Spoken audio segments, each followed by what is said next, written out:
Hey, what's up everyone? We have some huge news in Royal Revolt. There was a patch this morning and they released the Elite Boost. But unfortunately, there was a lot of issues with that patch and then so they kind of deactivated it. But we did get a great look at what these things are going to do, how expensive they are going to cost, how it's going to cost to activate them because there's just little tricks to this. And so we have some pictures on here thanks to Kenneth Ching. Thank you again for posting and some other of the forums posters. Great community here. So we're going to look at here, this is the first three. We have the Poison Arrow Tower. You can see he's getting 27% in poison damage. So that's a pretty big chunk of extra damage on the Arrow Tower right there. And he's also getting a unbelievable 51% increase in HP. So that is huge. That is going to make these Arrow Towers a huge beast to go through. That's simply amazing how big these HP boosts are. And up here, if you'll notice, it says 1 of 4. So it looks like that you can either upgrade it and level it up to level 4, or you can only use this upgrade 4 times before you can't upgrade anymore. And this is either gonna kind of up the level and up the power of these things, or just give this bonus time on the duration here. You can see 23 hours 14 minutes. And unfortunately, this is only from the Alliance Gold Chamber. This is not your individual alliance or your individual gold. You donate gold daily to your alliance, and that goes into an alliance gold chamber. And you are using that currently to upgrade your alliance level to make it so you can have more players in your alliance. But now there's going to be another additional way to spend your alliance gold. You're going to either have to choose between leveling up your alliance or to activate and upgrading these guys right here. So only the alliance leader can actually use the alliance gold to upgrade. Everyone else in the alliance donates the gold to the alliance. That's your daily donation. And that gold again gets pulled into one big alliance tower, and it has a total amount there. And the alliance leader can again choose to either upgrade the alliance or to activate and prolong these boosts here. So we don't know the initial cost of how much it costs to actually activate and start these elite boosts. I don't believe that was posted anywhere, but so that is the biggest thing that we've learned. We don't know what this 1 of 4 up here means. Again, there's the 2 possibilities of it being you could upgrade this 4 times to get an additional 52 hours on it, or maybe when you upgrade it, you not only get the 52 hours, but it also increases the actual power and efficiency of these stats right here. So that is something to look out in the future. Over here we have the Power Archer, and unfortunately he doesn't get much of a attack boost, sadly, and I'm really disappointed in this because I use archers as a very big primary source of attacking. So, but on the big side, he did get 22% HP. It's very minimal compared to the Arrow Tower, but he didn't need that much of an HP boost. And of course, if they ever release a level 11 or level 12 archer, which should come out eventually, these guys are going to have more damage. And this is also blunt damage, which makes the archers way more effective at killing towers. So currently, I don't know the exact amount of damage off the top of my head that the archer does, but they do a lot of damage per second. So now even if they just do 10% blunt of that, that is going to do a significant amount of damage to the towers, because the towers are all very weak to blunt damage. See, I'll take double damage or 50% extra damage on the blunt attacks. Now we're looking over here at the barricade, 34% increase in HP, which makes it pretty darn strong because they have, I want to say, like 12,000 HP at max level. So now with the 30% increase, they're almost up to 20,000 HP approximately, which is pretty impressive. But I still believe the blockades are stronger and probably have a little bit more life. So that one doesn't seem worth it. Over here, we have the Holy Paladin now. So it has we don't know what this is right here. This is a new symbol that I have never seen. It's a 5% increase. So have no idea what that means. And then I guess that's a heal because this is HP. Okay, so that's going to be a heal. Very interesting icon there.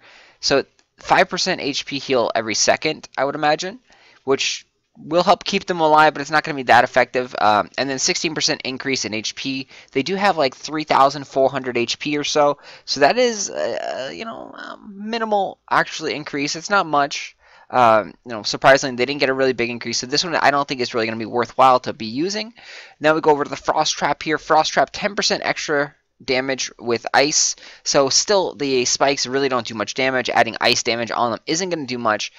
With the ice damage, it probably will actually add a slow effect though. So this could be worthwhile. If the Frost Trap actually starts slowing any units that step on it, that is a pretty significant increase in power just because of that effect. Granted, you can take it away with the Hero Scream ability, but we're going to have to see how this actually plays out. So probably not worthwhile to actually use. He only got a 13% increase in HP, which again is very, very minimal and not really going to do much.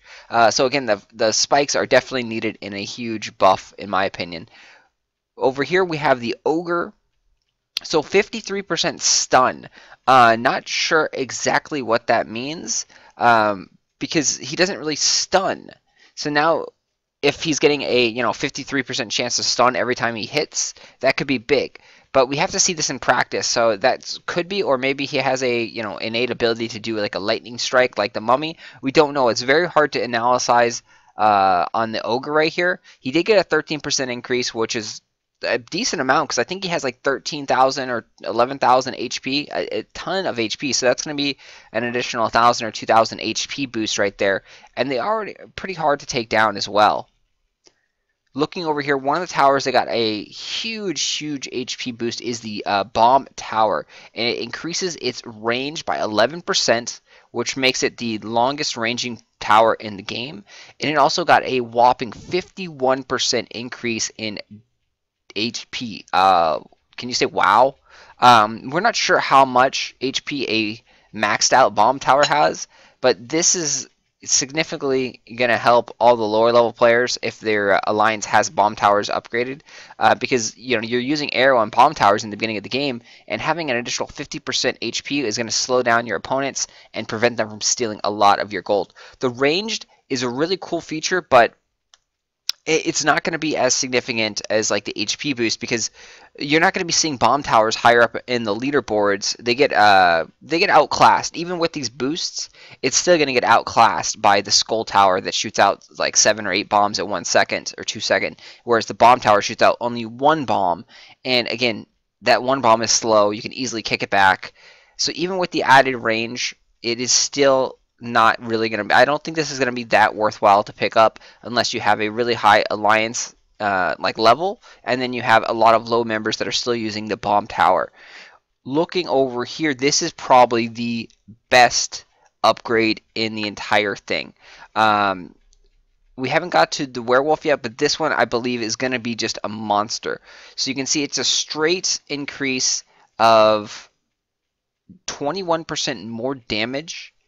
And the cannon already does the most damage per second, I believe, in the game.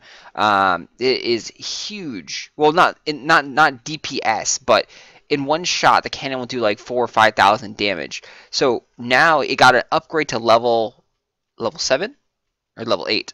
It got an upgrade, so it can go up higher than what it used to. So it gains a huge additional boost, and now it's getting an additional 21% damage, which is just enormous. Yesterday we showed some raids on with the cannon and how powerful they are already at level, I think it was 6. We were 1 away from the max level now, and getting an additional 21% damage is just insane. They kill most things in like 2 shots. Even max level towers, it takes like maybe 3 or 4 shots at the most to kill max level towers with a level 6 cannon. Going up to level 7, the new max, it would probably take 3 shots to kill almost any tower in the game. With a 21% increase, it's guaranteed pretty much to take 3 shots to kill any tower in the game. And then it may take only 2 shots to kill specific towers in the game as well. Again, this is max level cannon with this boost right here. And we haven't even got to the fact that it has an additional 21% HP, which is just mind-blowing because that's the biggest thing. The cannon is weak to fire, And the Fireball Tower was pretty effective at taking them down because the cannon's HP was lowish. It was around 1700. Now with the new upgrade, it gets to around 2000 with max level. And now we're getting an additional 21%, which is an additional 400 HP. So that's at 2400 life. And the only real threat it has is the Skull Tower occasionally, because it sits so far back that it shoots and the range of the Skull Tower might not trigger, and if you have other units walking by. And then the Fireball Tower, which the Fireball Tower doesn't do that much damage even at max level to cannons. It's a slow damage over time type effect, and if you're near cannons or close by and you can get a heal spell off on them or put a shield on them, you can protect your cannons and you can just demolish bases with cannons. So this is going to be a must-have upgrade. In my opinion, the elite boost here, this is probably going to be the most used elite boost so far, unless they change it dramatically, or it just doesn't work as it's advertised here. If it doesn't give these stats like it says, maybe not as good. But yeah, right here what it's saying, this is my opinion the best upgrade. The last one that we have here is the Werewolf. The Werewolf is getting a lot of love. The Werewolf boosts increased attack speed and resilience of friendly troops with their Howl. So 60% increased for their Howl. So it increases attack speed and resilience of friendly troops. So what I'm guessing is that it's going to act like a battle cry, and like the hero scream ability when he howls. So when you're using him on offense, he's going to attack and then he's going to start howling because he's going to attack the enemies and howl them to try and give them chaos and confusion. Now everyone around him, we don't know how big the area is, but everyone around him will get a mini battle cry buff and will be extremely fast, and also get increased resilience, which we don't know if that means more HP or what, but still. Added attack speed, great, 60% chance on that. So we're going to see that in action, really. Getting 25% more HP is also huge. Huge. He has like 10,000, 13,000 HP, something crazy like that. So another 25%, that brings him up to like 13 to 15,000 HP, which is just insane. Insane amount of HP right there. So I think that is it. We have a thing over here. So if you are a member and you try and activate those things, it will say you can donate the gold to the Alliance Chamber. So make an extra donation to activate this boost for your Alliance. So it's going to prompt you to try and donate more, which is going to be spend money. And then we have it right there. A huge update potentially coming in the next day or two, because again, it was active this morning and then they deactivated it to fix out some problems. So hopefully in the coming days we can have these live and really dive deep into what these things are going to do for the gameplay, and how powerful that cannon really will be. I mean, that is super exciting for me. I'm disappointed with the Archer, but we will see how it actually works out in practice. And thanks for watching. If you have any comments, questions, leave them down below, of course. And you can check out the official forums for all the latest, or keep it here for my channel, and I'll get you all the latest Royal Revolt news as soon as possible.